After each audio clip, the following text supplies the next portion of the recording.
নমস্কার, সকলকে আমার আন্তরিক শুভেচ্ছা অভিনন্দন ভালোবাসা রইল। সকলে নিশ্চয়ই খুব ভালো আছেন।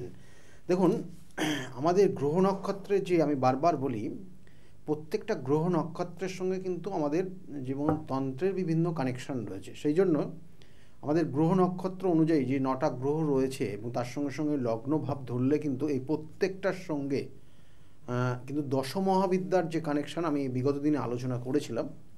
কিন্তু আজকের যে বিশেষ করে যে আলোচনাটা করব, যে আমাদের 9টা গ্রহের মধ্যে যে দুটো ছায়াগ্রহ রয়েছে, এক হচ্ছে কেতু এবং আর একটা হচ্ছে রাহু। এই রাহু নিয়ে আলোচনা অবশ্যই করব এবং তাছাড়াও যে 7টা গ্রহ রয়েছে, সেই 7টা গ্রহর মধ্যে মঙ্গল গ্রহ খুব কিন্তু অনেক কিছু মানে আমাদের ডিরেক্টলি আমাদের মানব জীবনের উপর ভীষণ প্রভাব বিস্তার করে। কেন করে তা আমরা এর আগেও আলোচনা করেছি, তবু একবার বলে দিই যে দেখুন, এই যে বিশেষ করে মঙ্গল গ্রহটা পৃথিবীর খুব কাছের গ্রহ এবং মঙ্গলের যে কোনো প্রভাব সেটা পৃথিবীর যত জীব রয়েছে তার ওপর কিন্তু সেই প্রভাবটা বিস্তার করে। কারণ এই মহাকাশে যে পৃথিবীর খুব কাছের গ্রহ বলে, এবং অবশ্যই মঙ্গল, এবং এই মঙ্গলের এফেক্টটা পৃথিবীবাসীর ওপর কিন্তু যথেষ্ট প্রভাব বিস্তার করে। এবং সেই জন্য দেখবেন যে মাথা গরম হয়ে যাওয়ার টেন্ডেন্সি মাঙ্গলিক দোষের কারণে বিভিন্ন বৈবাহিক জীবনের বিভিন্ন ধরনের সমস্যা, এবং এই মঙ্গল যদি সঠিক জায়গা না থাকে দেখবেন সাধারণত রক্তপাত, তার সঙ্গে সঙ্গে দুর্ঘটনার যোগ, এই বিভিন্নভাবে বিভিন্ন ধরনের কিছু সমস্যা কিন্তু হয়। কিন্তু সেই জন্য এই মঙ্গলের কী কী এফেক্ট হয় অবশ্যই বলবো, এবং রাহু, এবং এই রাহুর কী কী এফেক্ট আছে আমাদের জীবনে, এবং গ্রহটা কী ধরনের, এবং এর জন্য তার প্রতিকার প্রতিবিধান কী আছে, দৈবিক প্রতিকার প্রতিবিধান কী আছে, অবশ্যই আলোচনা করব আজকের। কারণ আগামী দিনে যে যোগটা রয়েছে খুব শুভ যোগ একটা আমরা কিন্তু পেতে চলেছি, এবং সেই যোগে কিন্তু এই কাজগুলো করা সম্ভব হবে। দেখবেন মঙ্গল, আমরা বলি না মাঙ্গলিক দোষ আছে, আপনারা জানেন মাঙ্গলিক দোষ থাকলে কি কি হয়। মাঙ্গলিক দোষ থাকলে সাধারণত দেখা যায় যে বৈবাহিক জীবনে সমস্যা হয়। প্রথমে বিবাহ হতে গেলে বাধা হয়, তারপরে দেখবেন যে বৈবাহিক জীবনে ভীষণ রকমের সমস্যা তৈরি হয়। মানে দেখা গেলো হাজব্যান্ড ওয়াইফ বা পরিবারের সবার সঙ্গে একটা বন্ডিংয়ের যে জায়গাটা হওয়া উচিত বিবাহের পরে একটা মেয়ের বা একটা ছেলের, সেই জায়গাটা হয় না, ডিস্টার্ব জায়গা তৈরি হয়, এবং কোনো কোনো ক্ষেত্রে সেই বিবাহটা ভেঙে যায় বা বিবাহিত জীবনটা কোন দুর্বিষহ অবস্থা হয়ে যায়, এবং আইনি সমস্যা পর্যন্ত জড়িয়ে যায়। এবং দেখা যাচ্ছে যে মেয়েটা তার নিজের বাপের বাড়ির থেকে সে শ্বশুর বাড়ি যাচ্ছে, সে শ্বশুর বাড়িতে গিয়েও মানে তারকে এতটা যন্ত্রণা সহ্য করতে হচ্ছে, এবং সে হয়তো মুখ বুজে সেই জায়গাটা সহ্য করছে, পরিস্থিতির কিছু মানে উপায় নেই বলে। তা এইরকমও কিন্তু পরিস্থিতি তৈরি হয় এই মঙ্গলের কারণে। সেই জন্য বলা হয় হাজব্যান্ড ওয়াইফের মধ্যে যদি মাঙ্গলিক কারো থাকে তাহলে সমস্যা তৈরি হয়। এবং বিশেষ করে এই মঙ্গলটা যে ধরনের এফেক্ট হয় বিভিন্ন ধরনের, আমি বারবার বলি যে মাঙ্গলিক সাধারণত যে লগ্ন চতুর্থ সপ্তম অষ্টম দ্বাদশের কানেকশানে মাঙ্গলিক তৈরি হয় ঠিকই, এবং এই মঙ্গলটা কত ডিগ্রিতে আছে, কার সঙ্গে আছে, কোনো খারাপ গ্রহ বা কোনো পাপক গ্রহ দৃষ্টি দিয়ে রেখেছে কিনা, এবং সেক্ষেত্রে কিন্তু তার উৎপাত, তার সমস্যাটা অনেক গুণ বেড়ে যায়। এবং একজনের মঙ্গল থাকে আরেকজনের মঙ্গল যদি না হয়, মাঙ্গলিক যদি না হয়, তাহলে সেক্ষেত্রে একজন আরেকজনের ভাষা বুঝতে পারে না, মানে এটা একটা পরিস্থিতির শিকার হয়। এবং কোনো কোনো ক্ষেত্রে দেখা যাচ্ছে যে হাজব্যান্ড ও ওয়াইফের মধ্যে যে বন্ডিংটা সেইটা জায়গাটা তৈরি হয় না, এটা মঙ্গলের কারণে হয়। কিন্তু আমরা আবার দেখি যে এই মঙ্গলের সঙ্গে যদি রাহু যুক্ত হয়ে ষষ্ঠে বা অষ্টমের সঙ্গে কানেকশান করে, তাহলে দেখা গেলো সেই সকল জাতক জাতিকার, যেমন অষ্টমে কানেকশান হলে তো মাঙ্গলিক হয়, এবং তার সঙ্গে যদি রাহু যোগ হয় বা মঙ্গলের রাহু যুক্ত হয়, তাহলে এখানে বলা হয় ছন্ন ছাড়া দোষ।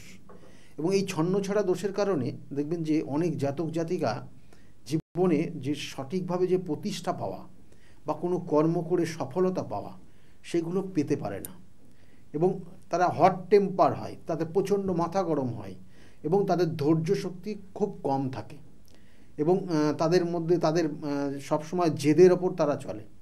এবং এইটা যখন একটা সময় আসে তখন এই মঙ্গল বা দেখা যাচ্ছে যে রাহুর দশা অন্তর্দশার মধ্যে দিয়ে যায়, তখন কিন্তু এদের ক্ষেত্রে খুব সাংঘাতিক পরিস্থিতি তৈরি হয়, রক্তপাত থেকে আরম্ভ করে অপারেশন এগুলো তো লেগে থাকে। আর অষ্টম মাঙ্গলিক তার সঙ্গে সঙ্গে রাহুযুক্ত হলে এরা সাধারণত দেখা যায় রোডের ওপর রোড অ্যাক্সিডেন্ট হয়, এবং এটা আমি দেখেছি, আমি অনেক জন্মছক কানেকশন দেখেছি যে অষ্টম মাঙ্গলিক খুব ডেঞ্জার হয়, এবং তার সঙ্গে যদি রাহু যুক্ত হয় তাহলে এদের দেখা যাচ্ছে যে দুর্ঘটনার শিকার হয় একাধিকবার। তাহলে এই একটা দুর্ঘটনার শিকারও হচ্ছে মঙ্গল আর রাহু। কারণ একটা জিনিস জানবেন যে শনি কিন্তু আমাদের মারে না, পীড়ন দেয়, কষ্ট দেয়, কিন্তু রাহু আর কেতু এদের কিন্তু এইসব মায়া বলে কিছু নেই, এরা যখন সুযোগ পাবে আপনাকে কিন্তু মেরে দেবে। সেই জন্য মঙ্গল আর রাহু কানেক্টেড হয়ে অষ্টমে বাদের দশা অন্তর্দশা যদি সেইভাবে চলে, তার সঙ্গে যদি অষ্টমের কানেকশন পেয়ে যায়, খুব ডেঞ্জার, এবং এগুলোর সঠিক প্রতিকার প্রতিবিধান করতে হয়। আমি অবশ্যই বলবো দশমহাবিদ্যার কোন বিদ্যা প্রয়োগ এই ক্ষেত্রে ভীষণভাবে ফল পাবেন সেটা নিয়ে অবশ্যই বলবো। এবং তার সঙ্গে সঙ্গে মঙ্গল দেখা হলো চন্দ্র কানেক্টেড হয়ে আছে, তাহলে সেক্ষেত্রেও মাঙ্গলিক দোষ, কারণ চন্দ্রের সাপেক্ষে মঙ্গল কানেক্টেড হয়ে আছে। তা সেই সকল জাতক জাতিকা বিভিন্ন ধরনের, তাদের ক্ষেত্রে একটা শুভ তৈরি হয়, অর্থ উপার্জন করে, কিন্তু বেহিসাবি চলে। তাদের দেখা গেলো যে সেক্স পার্সন, অর্থাৎ যদি সে ছেলে হয় তাহলে মেয়েদের সঙ্গ বেশি দেবে, আবার সে যদি মেয়ে হয় ছেলেদের সঙ্গ বেশি পাবে, বা এদের সঙ্গে সময় বেশি কিন্তু নিজেকে ওয়েস্টেজ করবে এবং অর্থ ওয়েস্টেজ করে ফেলে। এগুলো কিন্তু হয়, এগুলোকে অ্যাকচুয়ালি আবার অনেক সময় বলা হয় এটা ব্যভিচারী দোষ, এবং এদের বিবাহ হতে গেলে বাধা হয়। তাহলে এই সমস্যা মঙ্গলের কারণে হয়। আবার মঙ্গল দেখালো শনিযুক্ত হয়ে আছে, তাহলে এটাও একটা বিষ যোগের জায়গা তৈরি হয়। এবং এই শনি মঙ্গলের কানেকশন হলে মেয়েদের ক্ষেত্রে বিশেষ করে গাইনোলজিক্যাল প্রবলেম তৈরি হয়, এবং ছেলেদের ক্ষেত্রে কিন্তু ভীষণ মানে এদের ক্ষেত্রেও চোট আঘাত বা হাড় ভেঙে যাওয়া এই ধরনের সমস্যার মধ্যে তৈরি হয়। এটা আবার ভালোও আছে, কিন্তু মানে সবটা যে খারাপ আমি তা বলছি না, এদের বিপক্ষে কিন্তু এর ভালোও আছে। ভালো কি আছে? ভালো হচ্ছে এরা দেখা যাচ্ছে যে ভালো একটা ইঞ্জিনিয়ারিং লাইনে কিন্তু মানে একটা সময় গিয়ে সেটা কিন্তু পৌঁছায়, তাদের নির্দিষ্ট লক্ষ্য পূরণ হয়, এবং ইঞ্জিনিয়ারিং লাইনটাই তাদের ক্ষেত্রে সব থেকে ভালো, এবং সেই জায়গাটাকে প্রভাবিত করে তাদের লাইফটাকে। তাহলে সেই জায়গাটায় কিন্তু আবার বলছি ওই কানেকশানটা কোনভাবে আছে সেটা দেখতে হবে কিন্তু। কেন অষ্টমের কানেকশান হলে কি, আমি প্রথমেই বললাম যে ডিস্টার্ব জায়গা তৈরি হয়ে যায়। অষ্টমে বা নবমে কানেকশান অনেক জীবনে অনেক কিছু সমস্যা হতে পারে, পায়ের চোট আঘাত লাগতে পারে, পায়ের কোনো দেখা যাচ্ছে যে হাড়ের কোনো সমস্যা হতে পারে, শিরার সমস্যা হতে পারে, এগুলোও কিন্তু সাধারণত হয়। আমি বারবার বলি সেই জন্য যে 12টা যে ভাব রয়েছে আমাদের প্রত্যেকের, 12টা ভাবের কানেকশানের পরিপ্রেক্ষিতে আপনার গ্রহ নক্ষত্রের কানেকশান এবং ভাবের কানেকশানের পরিপ্রেক্ষিতে আমাদের জীবনযাপন এবং আপনার ক্ষেত্রে কখন ভালো হবে কখন খারাপ হবে এগুলো কিন্তু দেখা হয়। সেই জন্য মঙ্গল যেমন রাহু কানেক্টেড হয়ে গেলে, এবং তার সঙ্গে যদি দেখা গেলো রাহুর সঙ্গে আবার শুক্র কানেক্টেড হয়ে যায়, বা দেখা গেলো মঙ্গলের সঙ্গে কেতুর কানেকশন হয়ে যায়, তাহলে এইগুলো কিন্তু খুব একটা ভালো যোগ না, এগুলো খুব ক্রিটিক্যাল যোগ। এবং এই যোগের কারণে যা কিছু হতে পারে আপনার জীবনে, এবং রাগের কারণে, এটাও মাথায় রাখবেন। অর্থাৎ মঙ্গল রাগ দেয়, এবং সেটা যখন রাহু কানেক্টেড হবে সেটা রাগটাকে উচ্চ মাত্রায় বাড়িয়ে দেবে, কারণ রাহু সবসময় বৃদ্ধি করায়, বাড়িয়ে দেয়, মানে আনলিমিটেড জায়গা তৈরি করে দেয়। তাহলে এই জায়গাগুলোর প্রতিকার প্রতিবিধান আছে। আমি শুধু, এবং এর সঙ্গে সঙ্গে আবার দেখা গেলো যে আমি যদি রাহুর নিয়ে আলোচনা করি, কারণ যেমন মঙ্গলের যেমন বললাম, কারণ মঙ্গল হচ্ছে নেটাল চার্টের লগ্নপতি, নেটাল চার্ট, এবং তার সঙ্গে সঙ্গে মঙ্গল হচ্ছে অষ্টমপতি, সুতরাং অষ্টমের ফল দেবে এবং লগ্নের ফল দেবে। কারণ সেই জন্য দেখবেন যে মঙ্গল যাদের পাওয়ারফুল জায়গায় থাকে এবং দশমের সঙ্গে যদি কানেকশন পেয়ে যায়, তাহলে এরা কিন্তু খুব সাহসীবান হয়, এবং এই জন্য দেখবেন আর্মি ডিপার্টমেন্ট, পুলিশ ডিপার্টমেন্ট, বা অর্থাৎ বিশেষ করে ডিফেন্স রিলেটেড জায়গাগুলোকে এদের প্রভাব প্রতিপত্তির জায়গা বেশি হয়, এবং এরা এই ধরনের কর্ম করতে পছন্দ করে। মঙ্গল কিন্তু খুব জেদি, আর মঙ্গল যাদের ক্ষেত্রে পাওয়ারফুল জায়গায় থাকে তারা দেখবেন যে কোনো কাজ একবার বললেই তারা করে ফেলে, বা তাদের মুভমেন্ট তাদের সেইভাবেই তৈরি হয় যে সঠিক কাজগুলো সেটা করবে, এবং এর জন্য কিন্তু তাদেরকে বারংবার বলতে হয় না। আর যদি বারংবার বলেন তাহলে সেই ক্ষেত্রে মঙ্গল কোনো জায়গায় পীড়িত হয়ে আছে, তার জন্য বারংবার বলতে কি সে কাজটা সে করবেই না, এই জায়গাগুলো কিন্তু তৈরি হয়, মানে এটা নেগেটিভ ফল মঙ্গলের। তাহলে এইগুলো হয়, এগুলোর জন্য প্রতিকার প্রতিবিধান আছে। আমি বারবার বলছি যে মাঙ্গলিক দোষের কারণে অনেক সময় দেখবেন বিবাহ হচ্ছে না, অনেক জাতক জাতিকার বিবাহ হতে গেলে লাস্টে গিয়ে বিবাহটা হচ্ছে না, মঙ্গল দেখা গেল শনিযুক্ত হয়ে আছে, মঙ্গল রাহুযুক্ত আছে, মঙ্গল কেতুযুক্ত হয়ে আছে, এগুলো তো এক ধরনের প্রবলেম, এক ধরনের ফল বললাম। কিন্তু মঙ্গল শুক্রযুক্ত হয়ে থাকলে কি হয়, দেখবেন যে জাতক জাতিকাদের মধ্যে কোনো তৃতীয় ব্যক্তি বিবাহের পরেও দেখা গেলো সম্পর্ক তৈরি হয়ে যাচ্ছে, তাহলে এটারও কানেকশান দিয়ে দেয়। এবং এই মঙ্গল যদি রাহুযুক্ত হয়ে অষ্টমে কানেক্টেড হয়, তাহলে এদের মধ্যে জেদ কাজ করে সব সময়, এবং এরা যা চাইবে সেটাই যদি এদেরকে না দেওয়া হয় তাহলে তারা কিন্তু তারা অস্থির হয়ে পড়ে। এবং সেই জন্য দেখবেন যে এরা কোনো কোনো সময় যদি ওই অষ্টমের নেগেটিভ ফল দেয়, তাহলে কোনো কোনো সময় এরা ধর্ষণমূলক একটা, যেমন সমাজের ক্ষেত্রে সব থেকে নিম্নমানের একটা কাজ, সেই কাজের মধ্যেও ইনভলভ হয়ে যায়। তাহলে এই জায়গাগুলো কিন্তু তার ক্ষেত্রে সমস্যা মঙ্গলের পীড়নের কারণে, এবং এগুলোর জন্য প্রতিকার অবশ্যই বলবো। এবং তার সঙ্গে সঙ্গে দেখবেন যে এই যে যেহেতু রাহু নিয়ে আলোচনা করছি, রাহু কানেক্টেড হয়, রাহু আমাদের জীবনের অনেক কিছু জায়গা নষ্ট করে দেয়। তেমন ভালো যেমন হচ্ছে ভালো ভালোই হয়ে যাচ্ছে, যদি খারাপ হয় তাহলে খারাপের দিকেই টেনে নিয়ে যাচ্ছে। দেখবেন অনেক জাতক জাতিকারা জীবনে দেখা যাচ্ছে যে রাহুর কানেকশন হয়ে গেলে বা রাহুর নেগেটিভ ফল দিলে খুব মানে ছোটোবেলায় বা একটা প্রাইমারি স্টেজে দারুণ ভালো ফল পেত, অর্থাৎ পড়াশোনা খুব সুন্দর ভালো করতো, ভালো রেজাল্ট করতো। কিন্তু দেখা গেল যেই রাহু দশা অন্তর্দশা শুরু হয়ে গেল, সেই জাতক জাতিকারা দিনের পর দিন পড়াশোনার জায়গাটাকে ডিস্টার্ব করে ফেললো, মানসিক চঞ্চলতা হয়ে গেল, বন্ধু সঙ্গ মিশে গেল, এবং আনলিমিটেড জায়গা দেখা গেলো সেই ক্ষেত্রে সেই জাতকের মঙ্গলের সঙ্গে রাহুর সঙ্গে বৃহস্পতি কানেকশন হয়ে আছে, গুরুচণ্ডাল দোষ হয়ে আছে।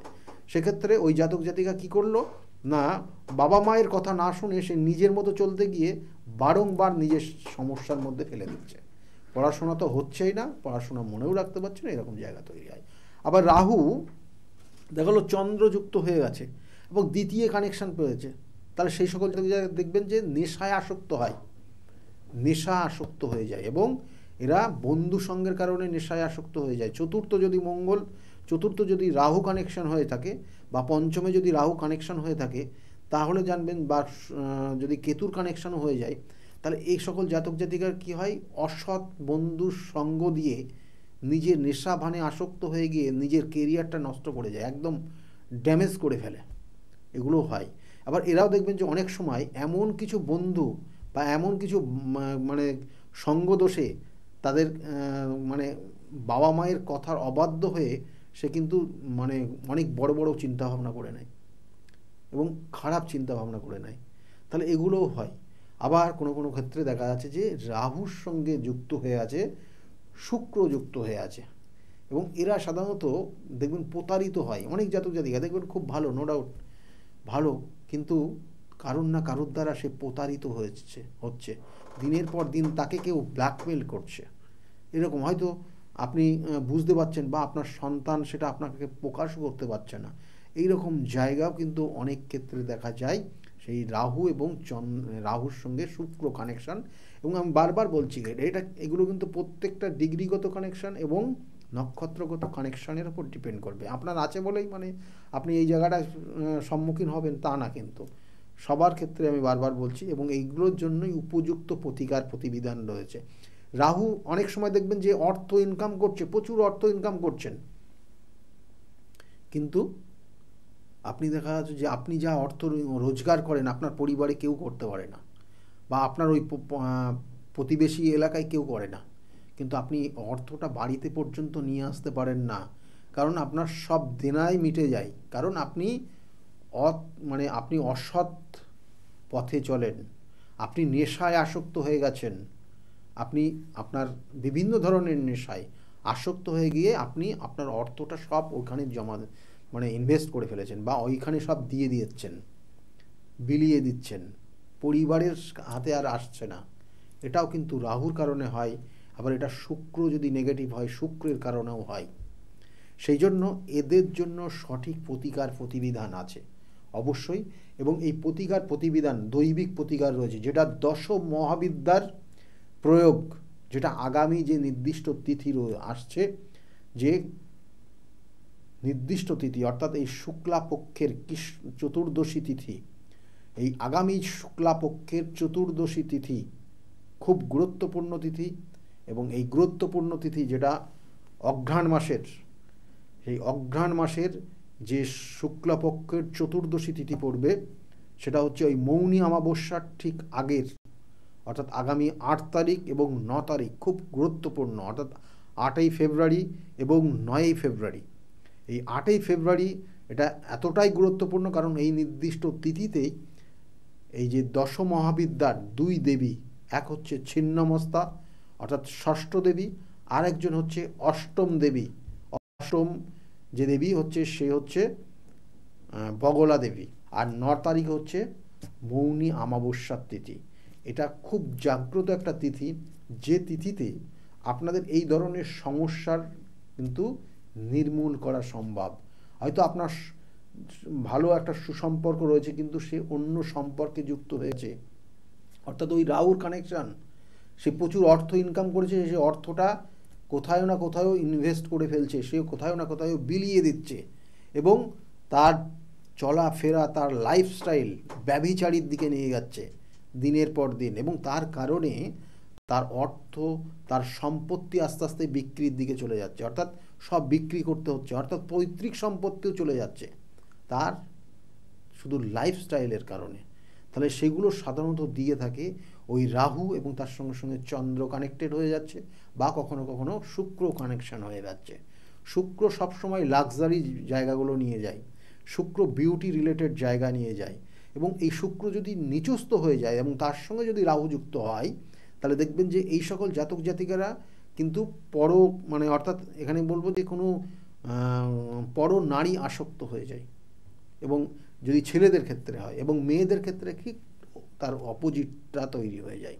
এবং এরা সাধারণত তাদের নিজের অর্থ, নিজের সম্পত্তি বিক্রি করেও সেই জায়গাগুলোকে কিন্তু বা সেই জায়গাগুলোকে হোল্ড করে রাখে বা ধরে রাখার চেষ্টা করে। তাহলে এইগুলো কিন্তু হয়। দেখা হলো একটা ভালো জায়গায় চাকরি করছে কিন্তু সে অর্থ বাড়িতে পর্যন্ত নিয়ে আসতে পারছে না, সেখানে সবটা দিয়ে দিচ্ছে, বা একটা নির্দিষ্ট বয়স পার হয়ে গেছে তারপরেও দেখা গেল তার মধ্যে এই টেন্ডেন্সিটা তার কোনোভাবে কাটছে না। এইগুলো কিন্তু সমস্যা তৈরি হয়, এবং সেটা পরিবাররা তারা কিন্তু ভুক্তভোগী এবং তারা ভোগে। তাহলে এই জায়গাগুলো কিন্তু তৈরি হয়, এবং এইগুলোর জন্যই কিন্তু এই যে ছিন্নমস্তা বলছি, যে দশ মহাবিদ্যার যিনি দেবী হচ্ছেন মাতা ছিন্নমস্তা, দশ মহাবিদ্যার তিনি হচ্ছেন সব থেকে ভয়ঙ্কর দেবী, এবং ইনি অ্যাকচুয়ালি বলা হচ্ছে যে তার রক্ত তৃষ্ণা এবং ভয়ঙ্করী রূপ আমরা দেখতে পাই, এবং তার অর্থাৎ পরিধানে কোনো বস্ত্র নেই, এবং সেই রক্ত তৃষ্ণা নিবারণ করাচ্ছেন অন্য কাউকে। এবং এখানে বলা হয় যে নরসিংহ এই ছিন্নমস্তার শরীর থেকে নির্গত হচ্ছে, নরসিংহ নির্গিত হচ্ছে, এবং বলা হয়, এবং বিশেষ করে তার দুই যে সঙ্গিনী ছিল, সে যখন তারা খুব ক্ষুধার্তিত ছিল, এবং এই সঙ্গিনী একজন হচ্ছে ডাকিনী আর একজন হচ্ছে বর্ণিনী, এবং এই দুই সঙ্গিনী যখন খুব ক্ষুধার্ত হয়ে পড়ল, যখন কোনো খাবার পেল না, তার নিজের মুন্ড ছেদ করে, অর্থাৎ নিজের মস্তক কিন্তু খড়গ দ্বারা ছিন্ন করে দিয়ে তার রক্ত পান করতে তাদেরকে উৎসাহ করলো, বা তাদেরকে পান করার জন্য অনুমতি দিল, এবং সে নিজেও কিন্তু তার আরেকটা যে তৃতীয় যে রক্ত প্রবাহিত হচ্ছিল সেটাও কিন্তু তার নিজের মস্তকে সেটা পান করালো। অর্থাৎ তিনি একদিক দিয়ে বলল যে আমি খাদ্য আবার আমি খাদক, অর্থাৎ এখানে কিন্তু দু রকমের কিন্তু অবস্থান বা প্রকৃতির যে সামঞ্জস্য সেটা কিন্তু তিনি এখানে কিন্তু দেখাচ্ছেন, এবং তিনি অবস্থান করছেন যেমন বললাম আগে যে রতি দেবী এবং কামদেব এবং রতি দেবী এরা যখন কিন্তু বিশেষ করে সঙ্গমরত অবস্থায় আছেন তার উপরে কিন্তু তিনি অবস্থান করছেন। এই যে মূর্তিটা এটা কিন্তু খুব ভয়ঙ্কর একটা রূপ, এবং আমি প্রথমেই যেটা বললাম যে ইনি রাহুর কিন্তু ইষ্ট দেবতা, সেই জন্য এই নির্দিষ্ট তিথিটা খুব গুরুত্বপূর্ণ। যাদের এই ধরনের রাহুর কারণে সমস্যাগুলো তৈরি হচ্ছে, রাহুর কারণে আপনার পরিবারের অশান্তি, আপনার সন্তানের সমস্যা, বা আপনার দেখা আছে যে কেউ না কেউ আপনার সমস্যার মধ্যে আপনাকে ফেলে রেখে দিয়েছে, তাহলে এই জায়গাগুলো কিন্তু প্রতিকার প্রতিবিধানের জায়গা রয়েছে।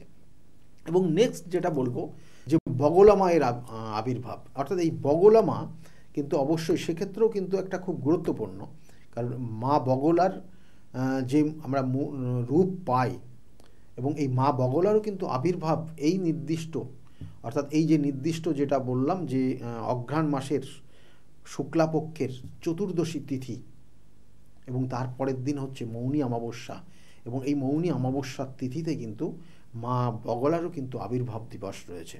এবং এই মা বগলার আবির্ভাব আমরা জানি মঙ্গল গ্রহ, অর্থাৎ মঙ্গল গ্রহের ইষ্ট দেবতা বা ইষ্ট দেবী হচ্ছেন মা বগলা, এবং এটা দশম মহাবিদ্যার দশম, অর্থাৎ দশম মহাবিদ্যার অষ্টম বিদ্যা হচ্ছে মাতা বগলা দেবী। তাই মা বগলা দেবীর যে আমরা মূর্তি বা রূপ যেটা পাই দেখতে, এবং এখানে কিন্তু বলা হচ্ছে এক ক্ষেত্রে চতুর্ভুজা তিনি, আবার আর এক ক্ষেত্রে দেখা যাচ্ছে দ্বিভুজা তিনি, কিন্তু তার গায়ের বর্ণ হচ্ছে সোনালী বর্ণ, কখনো কিন্তু পীতাম্বরী বা হলুদ বর্ণ কিন্তু তার উল্লেখ রয়েছে। তার পোশাক, তার শাড়ি পীতাম্বরী অর্থাৎ হলুদ বর্ণের, তার সব কিছু তার কিন্তু পীত বর্ণের উল্লেখ রয়েছে। কিন্তু এখানে বিশেষ করে যেটা দেখানো হয় বা দেখা গেছে যেটা হচ্ছে তিনি শত্রু জিহ্বাকে টেনে ধরে রেখেছেন। অর্থাৎ আমরা বিভিন্ন ক্ষেত্রে দেখি যে দ্বিভুজার প্রচলনটা বেশি আমরা কিন্তু সাধারণত দেখি, এবং এই দ্বিভুজার প্রচলনে বা দ্বিভুজার যে মায়ের যে মূর্তি অর্থাৎ এই বগলা মায়ের, এবং এই যে ডান হাতে গদা নিয়ে, গদা উছিয়ে অর্থাৎ গদা দিয়ে তার শত্রু জিহ্বা কিন্তু টেনে ধরে রেখেছে, এবং গদা দিয়ে তাকে কিন্তু আঘাত করতে যাচ্ছে। তো এই যে মূর্তিতে, অর্থাৎ এখানে কিন্তু আমরা যে জায়গাটা বিশেষ করে দেখি যে মায়ের অর্থাৎ বগলা মা শত্রু দমন করছে। শত্রু এই বগলা মায়ের আরাধনা করলে বা দেখা যাচ্ছে যে অনেক ক্ষেত্রে দেখবেন যে আপনার ক্ষেত্রে গুপ্ত শত্রু রয়েছে, বা শত্রুতা আপনাকে এমনভাবে আষ্টে পিষ্টে মারছে, বা দেখা যাচ্ছে যে শত্রু আপনার ওপর মানে অহেতুক সমস্যায় ফেলে দিচ্ছে, বা কোনো কোনো ক্ষেত্রে যে মঙ্গলের যে সমস্যা আমরা বললাম যে প্রথমেই আলোচনা করলাম যে মঙ্গলের সমস্যা থাকলে, মঙ্গল গ্রহটা ডিস্টার্ব থাকলে কি কি হতে পারে, তাহলে সেই সব সমস্যার সমাধানের জন্য কিন্তু এই মাতা বগলা মায়ের অর্থাৎ দশম মহাবিদ্যার এই যে বগলা মায়ের কিন্তু পূজা পাঠ এবং তার সঙ্গে সঙ্গে হোম যজ্ঞর এবং বিভিন্ন ধরনের তার তন্ত্রের যে বিভিন্ন ক্রিয়াগুলো রয়েছে সেগুলো করলে পরে এই নির্দিষ্ট তিথিগুলো রয়েছে। কারণ আমি বারবার বলছি এটা ফেব্রুয়ারি মাসের 8 তারিখ এবং ফেব্রুয়ারি মাসের 9 তারিখ, এই দুটো দিন খুব গুরুত্বপূর্ণ দিন, এবং এই দুটো দিনে এগুলো কিন্তু সঠিকভাবে তার নিয়ম নিষ্ঠার সঙ্গে ক্রিয়া করলে পরে সেখান থেকে আপনারা বেরিয়ে আসতে পারবেন। সেই জন্য এই যে বগলা মায়ের নিয়ে আমরা আলোচনা করলাম, কারণ বগলা মায়ের কিন্তু মাধ্যমে আমরা দেখেছি যে অনেক সমস্যার নিবারণ করা সম্ভব হয়। মানে কঠিন থেকে কঠিনতম সমস্যা আপনার জীবনে দেখা গেল এসে পৌঁছে গেছে, বা আপনার এমন কিছু শত্রুতা তৈরি হয়ে গেছে যে শত্রুতার কারণে আপনি হয়তো আপনার ওই মানে নির্দিষ্ট জায়গা যেখানে আপনি অবস্থান করছেন সেখানে থাকা আপনার দুরূহ অবস্থা হয়ে গেছে, মানে আপনি থাকতেই পারবেন না, বা কখনো কখনো হয়তো আপনার মনে এমন কিছু তৈরি হচ্ছে যে আপনি কোথায় যাবেন ঠিক করে পারছেন না, আপনার এইরকম পরিস্থিতি তৈরি হয়ে গেছে, এবং সেটা এই মঙ্গলের কারণে হয়ে গেছে। তাহলে সেগুলো আমি বারবার বলি, সেই জন্যই তার পুঙ্খানুপুঙ্খ বিচারের জায়গা রয়েছে, পুঙ্খানুপুঙ্খ বিচার করে কোন গ্রহ কী জায়গাগুলো কী সমস্যাগুলো তৈরি করছে, কারণ প্রত্যেকটা গ্রহের নির্দিষ্ট ইষ্ট দেবতা রয়েছে। আজকে যে আলোচনা করলাম বিশেষ করে হচ্ছে মঙ্গল গ্রহের ইষ্ট দেবতা রয়েছেন মা বগলা মা বা বগলামুখী, এবং রাহু গ্রহের যে ইষ্ট দেবী রয়েছেন তিনি হচ্ছেন দশম মহাবিদ্যার ষষ্ঠ দেবী মাতা ছিন্নমস্তা। তাহলে এই যে মাতা ছিন্নমস্তা বা মাতা বগলা মায়ের নির্দিষ্ট আবির্ভাব দিবস রয়েছে, সেই জন্য এই নির্দিষ্ট তিথিটা খুব গুরুত্বপূর্ণ, এবং এই রাহু এবং মঙ্গল সম্পর্কিত অনেক সমস্যা আমাদের জীবনে তৈরি হয়, কারণ বর্তমান সমাজটার রাহু কানেক্টেড হয়ে গেছে, এবং দেখবেন যে যেখানে যেটা হওয়া উচিত না সেই জায়গাগুলো সেই ধরনের সমস্যা হচ্ছে, যার মধ্যে যেটা হওয়া উচিত না সেই সমস্যাগুলো তৈরি করে ফেলছে। তাহলে এগুলো একটা রাহুর কিন্তু অশুভ কিন্তু সংকেত বলতে পারেন, এবং সেগুলো সেই জন্যই তার সঠিক সমাধান ভীষণভাবে প্রয়োজন। আর তার সঙ্গে সঙ্গে আমার যে চেম্বারগুলো রয়েছে, আমি একটু চেম্বারগুলো বলে দিই আপনাদের। চেম্বারগুলো রয়েছে প্রত্যেক রবিবারের দিন আমার কাঁচরাপাড়া চেম্বার রয়েছে, নিজ গৃহ মন্দিরে কাঁচরাপাড়া চেম্বার রয়েছে, প্রত্যেক রবিবারে বসি 2টো থেকে 6টা পর্যন্ত। আর তারপরে হচ্ছে সোমবার রয়েছে ব্যারাকপুরে চেম্বার স্টেশনের কাছেই, ওখানে 12টা থেকে 4টে পর্যন্ত পাবেন। এবং ওই দিনই সেকেন্ড হাবে আমার চেম্বার রয়েছে শ্রীরামপুর, সেখানেও 5টা থেকে 8টা পর্যন্ত আপনারা পাবেন। আর মঙ্গলবার কালীঘাট, বা আপনি বিশেষ করে এটা বলা হচ্ছে যে মঙ্গলবারের দিন কালীঘাট অর্থাৎ লেক মলের পিছনেই আমার চেম্বার রয়েছে, রাসবিহারী এভিনিউতে যে লেক মলটা রয়েছে। আর বুধবার এবং শনিবার করে বাইরে চেম্বার থাকে, কখনো বহরমপুর, কখনো বর্ধমান, কখনো তারাপীঠ, এবং তারাপীঠে চেম্বার হয় এবং অন্যান্য কাজও করা হয়। এবং আমার শুধু তারাপীঠে হয় না, বিভিন্ন জায়গায় হয়। আমার গৃহমন্দিরে হয়, তারাপীঠে হয়, কামাখ্যাতে হয় এবং বেনারসও হয়। সুতরাং যেখানে যেটা প্রয়োজন সেইভাবে কাজ করা হয়। এবং তার সঙ্গে সঙ্গে বলবো যে আমার যে মেছেদাতেও চেম্বার রয়েছে, আর প্রত্যেক বৃহস্পতিবার কৃষ্ণনগরের চেম্বার রয়েছে, এবং আগামী দিনে হাওড়া চেম্বারে পাবেন। আর শুক্রবার করে হাতিবাগানের চেম্বারে আমাকে পাচ্ছেন। যারা মনে করছেন দেখাবেন, অবশ্যই ওই বুকিং নাম্বারটাতে ফোন করে নেবেন এবং ডিটেলসটা জেনে নেবেন কি আছে পদ্ধতি, এবং নাম কিন্তু অবশ্যই লিখিয়ে নেবেন, কখন কোন সময়টা জেনে নেবেন কখন আপনাদের আসতে হবে। কারণ এই যে সমস্যাগুলো আমি বারবার বলি যে কোনো তিথি নক্ষত্রেতে কিন্তু সঠিক কাজ করতে হলে তার নির্দিষ্ট তিথি নক্ষত্রের ভীষণ প্রয়োজন, এবং সেই তিথি নক্ষত্র মেনে যদি সঠিক কাজ করা যায় তাহলে অবশ্যই আপনার ক্ষেত্রে সেই সমস্যার থেকে আপনি বেরিয়ে আসতে পারবেন। কারণ বিগত দিনে যারা আমার কাছে এসেছিল তারা যথেষ্ট ভালো আছে, এখনও ভালো আছে, তাদের মুখ থেকে শুনুন তারা কতটা ভালো আছে আজকের জায়গায় দাঁড়িয়ে। আজকের মতো এই পর্যন্তই, সকলে ভালো থাকবেন, নমস্কার। ডক্টর গৌতম শাস্ত্রী আর 5জন অ্যাস্ট্রোলজারের থেকে কেন তিনি আলাদা? স্বাভাবিকভাবে আপনাদের মনে এই প্রশ্ন আসতেই পারে। দূর দূরান্ত থেকে নানান সমস্যায় জর্জরিত মানুষ ছুটে আসে তার কাছে। গ্রহদোষ হোক কিংবা কাল সর্পদোষ, অথবা ধরুন মাঙ্গলিক দোষ কিংবা অন্য যে কোনো সমস্যা, তারা জানেন সব সমস্যা স্থায়ী সমাধানে এক এবং অদ্বিতীয় ডক্টর গৌতম শাস্ত্রী। চলুন আজ আপনাদের সাথে পরিচয় করিয়ে দিই এমন কিছু মানুষের, এবং শুনে নিই তাদের কথা। আমি কস্তুরী সরকার, আমি কাঁচরাপাড়া থেকে আসছি। আমাকে মা ক্লাস 12-এ ডক্টর গৌতম শাস্ত্রীর কাছে নিয়ে আসে। তো সেখানে আসার পর আমাকে ডক্টর গৌতম শাস্ত্রী কিছু রেমেডি দেন, তো আমার খুব সাহায্য হয় তাতে। তারপর আমার পড়াশোনা কমপ্লিট করার পর কাকু বলেন যে আমাকে গ্র্যাজুয়েশন আর ITI করার জন্য। তো সেখানে করে আমি ভালো ফল পেয়েছি। তারপর আমার চাকরি লাইনে আসা, তো ডক্টর গৌতম শাস্ত্রী বলেন যে আমি এই মাসের মধ্যে একটা ভালো চাকরি পাবো। তো সেটা 1 মাসের আগেই আমি পেয়ে গেছি। তো আজকে সেটাই জানাচ্ছি কাকুকে যে আমি চাকরি পেয়েছি। তো আপনারাও যদি আসতে চান, ভালো ফল পেতে চান, কাকুর সাহায্য পেতে চান, তো আপনারাও আসুন। আশা করি আপনারাও ভালো ফল পাবেন এবং সাহায্য পাবেন। নমস্কার। আমি প্রসেনজিৎ দাস, আমার বাড়ি কাঁচরাপাড়া। আমি ডক্টর গৌতম শাস্ত্রীর দেখেছিলাম টিভিতে, ওখান থেকে দাদার ফোন নাম্বার নিয়ে দাদা বাড়িতে আমি আসি। এসে দাদাকে আমার সমস্যার সমাধান বলি। আমার একটা সমস্যা, প্রচুর বড় সমস্যা ছিল, সেটা হচ্ছে আমাদের বাড়ি ঘরের সমস্যা ছিল, অনেক বছর ধরে সমস্যা ছিল, সেটা দাদা ঠিক করে দিয়েছে। এখন সেটা আমি বাড়ি করতেও চলেছি। তার সাথে সাথে আমার ব্যবসা বাণিজ্য কিছুই করতাম না, একটা নর্মাল কাজ করতাম। কাজ করার পর আমি এখন ব্যবসা বাণিজ্য উন্নতি হয়েছে, প্লাস দাদা যে প্রতিকারগুলো দিয়েছে সেগুলোকে আমরা এক্সপেক্ট করেছি। দাদার সাথে খুব ভালো ব্যবহার হয়েছে। এখন আপনারাও আসুন, এসে দাদাকে সমস্যা সমাধানের কথাগুলো বলুন, দাদা অবশ্যই আপনার সমাধান করে দেবে। আমি গৌতম শাস্ত্রীকে দেখে, টিভির পর্দায় দেখে তার নর্মতা, ভদ্রতা আমার খুব মনে লেগে গেল। তখন তাকে খুঁজতে খুঁজতে তার কাছে আসি, কিন্তু অনেক জ্যোতিষী দেখেছি টিভি পর্দায়, আমার মনের মতো হয়, কিন্তু ওনার ভাষা সব কিছু আমার খুব ভালো লাগে। ওই জন্য ওনার কাছে এসে আমি অনেক উপকৃত।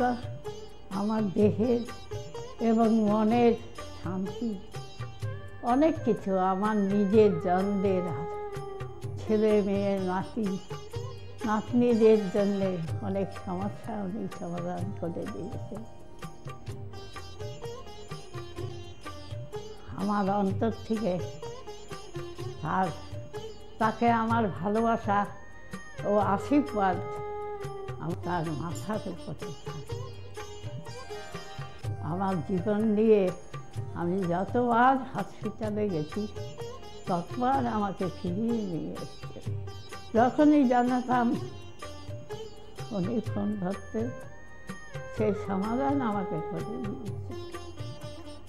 আমার গুরু স্বয়ং সে পাঠিয়েছে এখানে, তাছাড়া আমি তাকে চিনতামও না, জানতামও না। গৌতম শাস্ত্রীকে আমার প্রাণ ভরা আশীর্বাদ এবং ভালোবাসা, তার যেন সারা ভারতবর্ষময় তার সুনাম ছড়িয়ে পড়ে চারিদিকে। আমার গৌতম শাস্ত্রী, তার গুরু হচ্ছেন লোকনাথ বাবা, সে স্বয়ং তার মাথায় হাত বুলিয়ে দিয়েছেন। এই জন্য সবাই তাকে চিনছে, জানছে। তার কাছে অনেক মানুষ ছুটে আসছে শুধু শান্তির জন্যে, শুধু একটু শান্তির জন্য ছুটে আসছে। আমার কোটি কোটি আশীর্বাদ, কোটি কোটি নমস্কার আমি জানালাম গৌতম শাস্ত্রীকে। আমাকে অনেক অনেক উপকৃত আমি হয়েছি। আমার এক নাতনির 16 বছর বাচ্চা হয় না, তাকে পর্যন্ত এনে দেখালাম, তার কোলেও বাচ্চা দিয়েছে। এর থেকে আনন্দ আমার আর কি আছে? তার কোনো চাহিদা নেই, কোনো চাহিদা নেই, দিলেই কি না দিলেই কি, কোনো চাহিদা নেই। আপনারা একবার এসে যোগাযোগ করেন। কামাখ্যা মা, তারা মা, গৌতম শাস্ত্রী তাদেরই একজন ভক্ত। তাদের সাধনার ফলে আজকে আমাদের প্রত্যেকের কাছে পৌঁছিয়ে দিচ্ছে সেই শান্তির সাহারা। যে যেখানে আছেন, আপনারা যারা আসেননি তারাও এসে তার সঙ্গে দেখা করুন, যোগাযোগ করুন। আপনাদের সমস্যার সমাধান হবে ও শান্তি পাবে। মা তারা কামাখ্যা মার চরণে যেন ওনার আমাদের যেন সহায় হয়ে থাকতে পারেন। আমি তো খুব ভালোবাসি, অন্তর থেকে ভালোবাসি, কেন আমি তো উপকৃত। ভারতবর্ষময়ী তার নামে যেন ছড়িয়ে পড়ে আমার এই প্রার্থনা। নমস্কার, আমি বিশ্বজিৎ ঘোষ। আমি বহরমপুরে ডক্টর গৌতম শাস্ত্রীর চেম্বারে আমি এসেছিলাম আমার সমস্যা নিয়ে, এবং ওনার পরামর্শ মতো আমি রেমেডি নিয়ে আমি উপকৃত হয়েছি। এবং তারপরে আমি আমার পরিবারের কাছে এটা আমি শেয়ার করেছি। করার পরে আমার পরিবারকেও নিয়ে এসেছি, তারাও এখানে উপকৃত হয়েছে। এবং আমার কোনো সমস্যা, আমার জীবনের পথে চলতে গেলে যদি কোনো বাধা আসে, আমি স্যারকে নির্দ্বিধায় ফোন করি এবং স্যার আমাকে কি করতে হয় বলে দেয়। আমি সত্যিই উপকৃত, এবং আমি আমার ভবিষ্যৎ জীবনে আমার যা কিছু আমি পেয়েছি সব কিছু স্যারের জন্যই পেয়েছি। আমি সত্যি আনন্দিত, এটা আমার অস্বীকার করার কোনো জায়গা নেই। আপনারা যদি কেউ বহরমপুরে চেম্বারে আসতে চান, তো আপনারা নির্দ্বিধায় যোগাযোগ মাধ্যমে আপনারা আসতে পারেন। এখানে আসতে পারে উপকৃত হবেন আপনারা, এবং ওনাকে দেখাতে পারেন। নমস্কার, আমি প্রমোদ রঞ্জন সরকার বলছি। আমি 5 বছর ধরে খুব সমস্যার মধ্যে ভুগছিলাম, এবং আমার ফ্যামিলিও খুব সমস্যার মধ্যে ভুগছিলাম। আমার হৃদয় জর্জরিত হয়ে যায়, লোন নিয়ে আমাকে চলতে হয়। এর জন্য আমি অনেক জ্যোতিষীর কাছে গেছি, তারা আমাকে অনেক আশা দিয়েছিল, কিন্তু সেখান থেকে আমি কোনো ফল পাইনি, বিফলে গেছে। হঠাৎ একদিকে টিভি চ্যানেলে গৌতম শাস্ত্রীকে দেখি, দেখার পর ওনার সঙ্গে আমি যোগাযোগ করি, যে ওনার সঙ্গে উনি যে আমাকে যা যা বলতো সব মিলে গেছিলো এবং উনি আমাকে কিছু রেমেডি দেন, বলেন যে এইগুলো নিলে আপনার এই সময়ের মধ্যে আপনার সমস্যা মিটে যাবে। ওনার কথা অনুযায়ী আমি ওনার কাছ থেকে রেমেডি নিই, নেওয়ার পরে যে আমাকে সময় বেঁধে দিয়েছিল সেই সময়ের আগে আমার সমস্যা সব মিটে গেছে। এখন আমি ঋণ থেকেও মুক্ত হয়ে গেছি এবং আমার যে ফ্যামিলির সমস্যা সেটাও মিটে গেছে। এখন আমার কর্মস্থানও খুব ভালো হয়েছে এবং আমার যে শারীরিক অবস্থাটা ছিল সেটাও খুব সুন্দর হয়েছে। এখন আমি খুব সুন্দর জীবনযাপন করছি। যদি আপনারা পারেন তো অন্তত গৌতম শাস্ত্রীর কাছে একবার আসুন, আপনারা আসলে নিশ্চয়ই উপকার পাবেন। এর জন্য আমি গৌতম শাস্ত্রীকে খুবই উপকৃত জানাচ্ছি এবং ধন্যবাদ জানাচ্ছি। ওনার রেমেডি বা ওনার যে প্রেডিকশান এত সুন্দর, আমি কোনোদিন ভাবতে পারিনি যে আমাকে এই নতুনভাবে আমাকে আবার একটা রাস্তায় নিয়ে এসে ভালো জায়গায় তৈরি করে দেবে। নমস্কার। আমি হালিশহর থেকে এসেছি। ধরো আমার নাম তো মলিনা ঘোষ, কিন্তু তোমার কী হয়েছে বলো তো, আমি দাদার কাছে অনেক বছর ধরে মানে কয়েক বছর ধরে ভালোই এসেছি। আমি অনেক বিপদে পড়েছিলাম, তো তখন আমি এক টিভি চ্যানেলে দেখে, সবাই কিন্তু প্রোগ্রাম দেখে, সব সিরিয়াল দেখে, সব কিছু দেখে, কিন্তু আমি ওই সিরিয়াল সব কিছু ছেড়ে আমার এমন বিপদ হয়েছিল, আমি শুধু টিভির কাছে বসে শুধু এই শাস্ত্রীয় চ্যানেলগুলো দেখে দেখে আমি মনে ভাবতাম আমি কাকে মনের মতন পাবো। পেলাম যে সবাই এত চ্যানেলে, কিন্তু আমি সবাইকে দেখেছি, আমার দাদাকেই আমার খুব পছন্দ হলো। আমি খোঁজ করতে করতে করতে করতে আমি এমন বিপদ যে আমি এই বিপদে কি করে উঠবো, তখন ওই দাদার কাছে আসলাম। খোঁজ পেয়ে চিকিৎসা করতে করতে তখন দাদার কাছে এসে আমার অনেক বড় বিপদ ছিল, আমার ছেলে স্বামী সব নিয়ে আমার বাড়ির খুব অবস্থা খারাপ ছিল। আজকে ওনার কাছে এসে আমি অনেক উপকার পেয়েছি। আমি সবার কাছে বলছি, আমি এত লোক দেখছি, আমি বলি একটু যদি দাদার কাছে এসে সব ধৈর্য ধরে, কারোর বিফল হবে না, তার ফল ছাড়া বিফল হবে না। আমি ভাবি যে আমি অনেক লোকও পাঠিয়েছি, আমরা যদি প্রচার করতে পারি, অনেকে আছেন এই দাদার কথা বলবো না, কিন্তু না বলেন, মানুষ যদি বিপদের হাত থেকে বাঁচে সবারই তো ভালো হয়। কিন্তু দাদার কাছে আসার পরে আমার মাঝে একটা এমনও বিপদ গেছে, এই দাদাই আমাকে এই বিপদের হাত থেকে উঠিয়েছে। এর জন্য আমি দাদার কাছে সারা জীবনের জন্য কৃতজ্ঞ থাকি। দাদাকে চাই দাদাও ভালো থাকুক, আমরাও যেন দাদার কাছে এসে দাদা আরো সুস্থভাবে যেতে পারি। শুনলেন তো, এনাদের প্রত্যেকের আশা, ভরসা এবং বিশ্বাসের একটাই নাম, ডক্টর গৌতম শাস্ত্রী, যার সম্পর্কে আমরা এত কিছু শুনলাম। চলুন এবার দেখে নিই তিনি কি বলছেন। আজকের যে ফিডব্যাক আপনারা পাচ্ছেন, এগুলো কিন্তু আমার সবটাই আমার গুরুদেবের আশীর্বাদ। কারণ গুরুদেব আমাদেরকে একটা জিনিসই বলেছিলেন যে যেভাবেই হোক মানুষকে উপকার করলে তোমার কিন্তু আগামী দিনে দেখবে তোমার মানুষ কিন্তু তোমার পাশে এসে দাঁড়াবে।